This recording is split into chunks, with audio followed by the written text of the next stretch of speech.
Hello and welcome to Unique Motor Garage.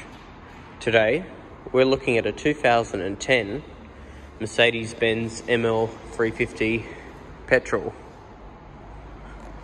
Why this particular example is unique: it's got a full service history from Mercedes-Benz. It's only travelled 83,000 kilometres. It is a facelift, being a 2010 with the pointy front bumper bar, new wheels and a few interior updates which I'll go through in a second. But it's its overall condition is what makes this ML very special.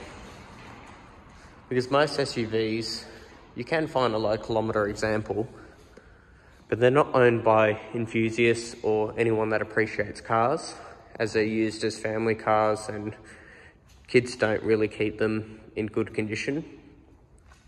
And yes, you can pay for a $500 detail and try and restore it, which you can improve it, but it's never the same. It always smells like degreaser and interior cleaner. This one smells brand new inside, and even just like things like the wheels. Inside the wheels, the door, the kick plates, the door seals, everything's immaculate. And a common problem with Obsidian Black, which is this is finished in, especially from around the late 2000s, 2010 era, the paint was very thin, and it was very hard to restore it if it was covered in swirl marks, scratches, where this one just shines in the light. We literally just got it in, gave it a quick wash, and it just scrubbed up so easily. Even Philip was pretty impressed with it. It's got a beige leather interior. And this is the W164, the chassis as Mercedes enthusiasts can identify it with. And I'm going to take you on a walk around tour. So let's have a look. The car's owner's literature and service information. As you can see, it comes with 2 remote keys, the 2 owner's manuals, just the brief instructions, just to quickly get to know the car, the DVD navigation unit for the command system, and this is the logbook. This is when it was first registered in 2010, just some of the delivery information. In 2011 was its first service at Mercedes-Benz of Sydney.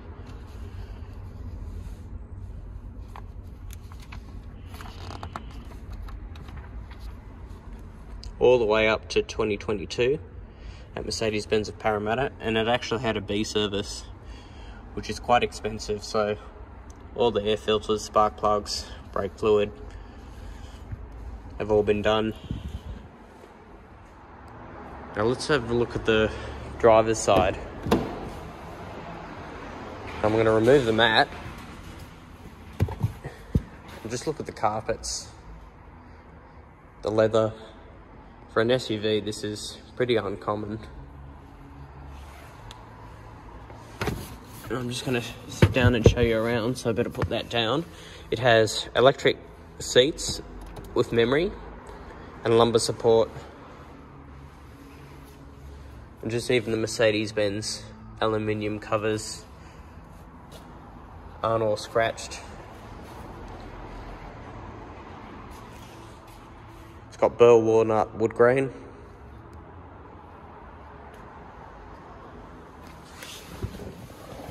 And as you can see, 83,000 kilometres.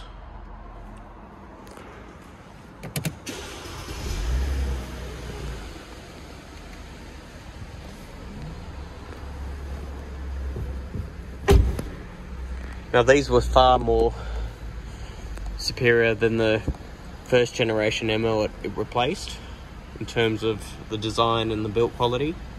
And I think these were better than the model that replaced this. They were very unique. Being the facelift, it's got the new design, just a newer steering wheel, and an updated command center screen. So that means you have Bluetooth integrated. It still has a 6 CD changer navigation, and it's very easy to use. And a premium sound system, Harman Kardon, with the Logic 7 3D sound integration. Dual zone climate control, various four-wheel drive settings. So it can go off-road if you wanted to, just light off-roading. It's got cruise control and a speed limiter, which is very handy. And it's got the leather dashboard. You can tell by the stitching. Plenty of practicality. Illuminated cup holders, no coffee stains. Some more storage for your coins and everyday chaos. And just even the leather's nice and soft, and they're very comfortable seats. It's been garaged its whole life. Just the roof lining is in good order. It has a factory sunroof as well. And it's just a really nice car to sit in. It smells brand new. It's got factory parking sensors, front and rear with a reversing camera.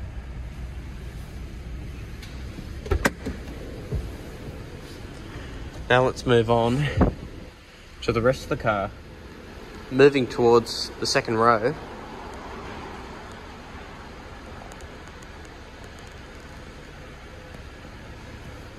You can fold the seats flat.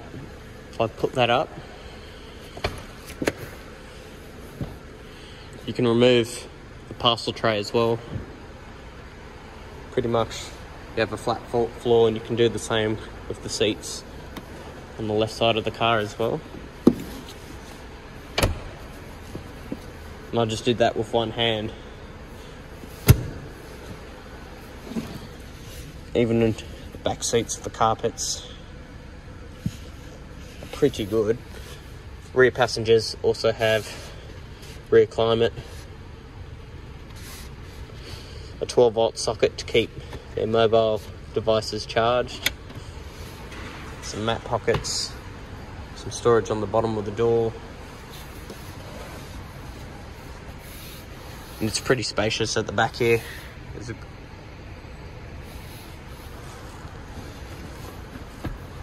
some cup holders. Some rear lights as well. Now let's move on towards the boot.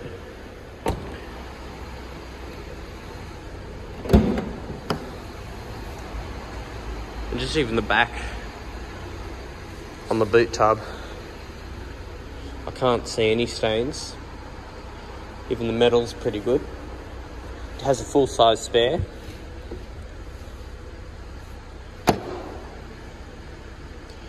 And you do need that on an SUV. I'm not a big fan of run-flat tyres. 12-volt socket, cargo cover that hooks on to the side, which you can remove.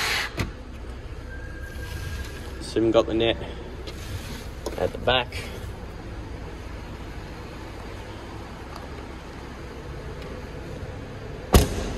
Under the bonnet is the 200 kilowatt 350 motor out of the S-Class. And I've driven this car, it's absolutely smooth. It's got 350 newton meters of torque, consistent for all-wheel drive. So it certainly had some performance. I mean, for a car that weighs 2 tons, it has also good fuel economy. I was averaging around 11 when I drove it. You can tow. It says it's got a combined towing capacity of 3.5 tons. And I certainly prefer a V6 petrol than a 4-cylinder diesel, or just any diesel as they're phasing them out. I think petrol is a lot better on its maintenance, and it has a long range fuel tank as well. And as I said, this is the motor they put in the big heavy S-Class, so there isn't much strain with these engines. They're pretty good, especially from 2009 onwards. But I think it represents great value for money. So if you have any questions, please contact Philip. It's certainly a fantastic car, great value for money.